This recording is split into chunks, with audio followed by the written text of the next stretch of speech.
Victor, don't do this. We're brothers. You can still turn yourself in. You should have minded your own business. I heard everything. The trafficking, the murders, the women.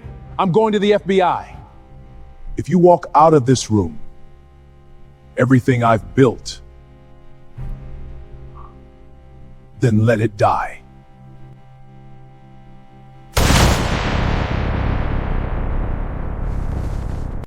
Uncle!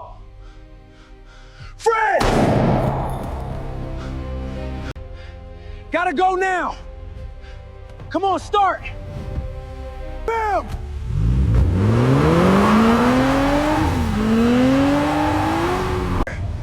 They're right behind me. Gunshots, they're shooting. Whoa, SUV's exploding. Gotta lose them. Still chasing, more shots.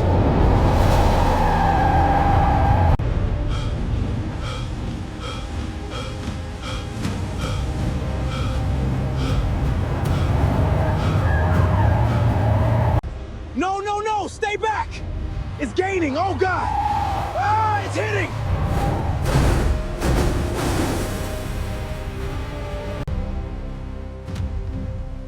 He's not here.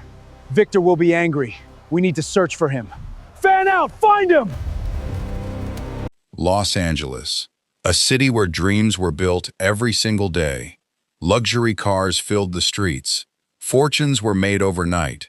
And among the biggest success stories in California were two brothers who everyone believed were living the American dream. Their names were Michael Carter and Victor Carter. For more than 30 years, they had built the largest luxury car dealership in the entire state.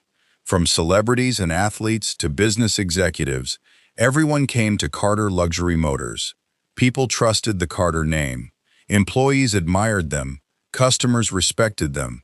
To the outside world, they were the perfect family. But sometimes, the people who smile the brightest hide the darkest secrets. The morning sun shined across the massive Carter dealership as dozens of luxury vehicles sparkled under the California sky.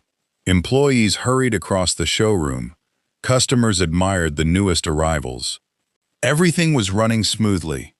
A black SUV slowly pulled into the parking lot. As soon as it stopped, every employee smiled. Michael Carter stepped out. At 60 years old, Michael carried himself with quiet confidence. He wasn't flashy. He didn't need expensive suits to earn respect. He greeted everyone by name. Good morning, James. Morning, Mr. Carter.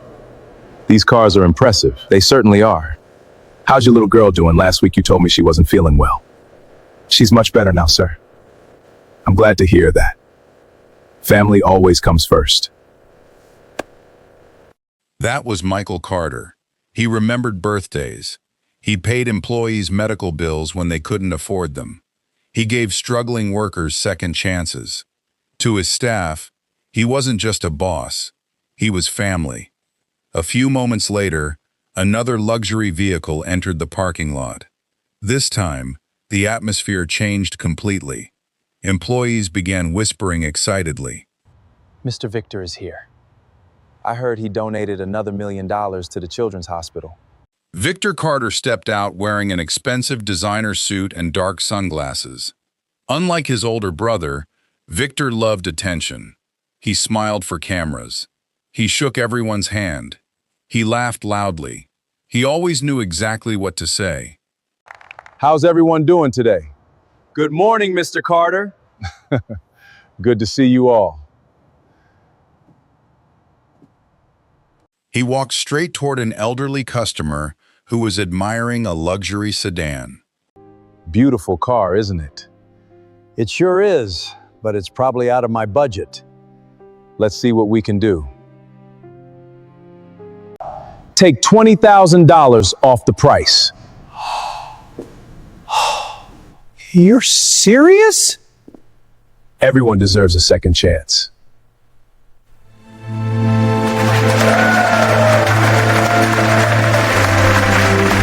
Moments like this made Victor famous. Television stations called him one of California's most generous businessmen. Newspapers praised his charity work. People believed he had a heart of gold, but they only knew the man Victor wanted them to see. Inside the dealership, Michael's son, Fred Carter, was working in the security office. At 28 years old, Fred was intelligent, calm, and deeply loyal to his family. Unlike his father and uncle, he preferred computers to public attention. He managed the dealership's digital systems, cybersecurity, and the security cameras installed at both the dealership and the Carter family mansion. A technician walked into the room. Fred, I finished upgrading the security servers. Good. Make sure every camera automatically backs up its recordings. Don't worry. You're the only one with full access. Perfect. Neither of them realized that one simple security system would one day expose a murderer. That evening, the Carter family gathered for dinner inside their enormous Beverly Hills mansion. The atmosphere was warm. Everyone laughed together. Michael raised his glass. To family. To family. I hope we keep doing this every Sunday. As long as I'm alive, this family stays together. Hear, hear. For a brief moment, everything felt perfect. But Victor's phone suddenly vibrated. He glanced at the screen. The smile on his face disappeared. "Excuse me, I need to take this call." He stood up and quietly walked toward the hallway. Michael watched him leave. Something about Victor's expression didn't feel right. Outside, Victor answered the phone in a low voice. His face turned cold. His friendly smile vanished completely. "Victor," quietly, "tell the men to wait." He looked over his shoulder to make sure nobody was listening. Victor said, "I'll call you back in 5 minutes." He ended the call and slowly looked toward the dining room. A strange smile appeared on his face. Michael had no idea that before the night was over, his entire life was about to change forever. Victor Carter walked away from the dining room and stepped onto the balcony overlooking the city of Los Angeles. The lights below sparkled in the distance. To anyone watching, he looked like a successful businessman enjoying a quiet evening. But the moment he made sure no one was nearby, his expression changed. The warm smile that everyone admired disappeared. His face became cold, emotionless. He picked up his phone and dialed a number from memory. The call was answered after the second ring. Is everything ready? Yes, boss. The money arrived this afternoon. And the shipment? There were a few problems.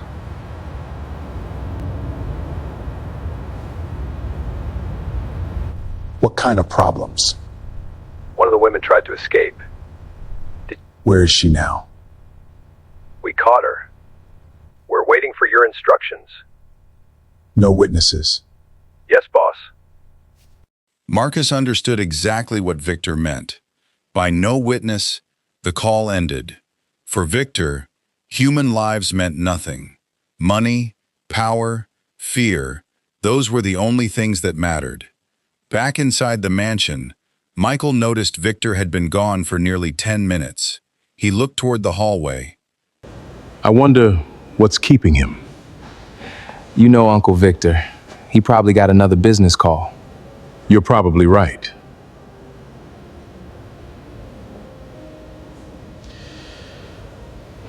Neither of them had any idea, just a few feet away, Victor had ordered another terrible crime. The following morning, Victor arrived at Carter Luxury Motors before sunrise. But instead of entering through the front entrance, he drove behind the dealership. A large warehouse stood at the back of the property. Most employees believed it stored expensive vehicles. Very few people had ever been inside. Victor unlocked the heavy steel door. Waiting inside were 6 heavily armed men. Some had tattoos covering their necks. Others carried assault rifles. One of them stepped forward. Morning, boss. Any problems overnight? No, boss. Victor looked around the warehouse. Hidden behind rows of luxury cars were stacks of cash, fake documents, and sealed shipping containers. Move everything before tonight. No mistakes. The police have been asking questions. That's why we pay people.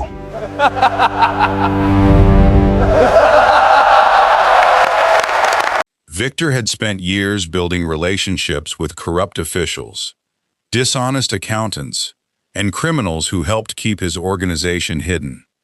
Every illegal dollar was carefully cleaned through legitimate businesses, including the family dealership. Later that afternoon, Victor attended a charity event at a local community center. Television cameras surrounded him. Children cheered as he handed out backpacks and school supplies. A reporter approached with a microphone. Mr. Carter, people say you're one of the most generous businessmen in California. What inspires you to help so many families?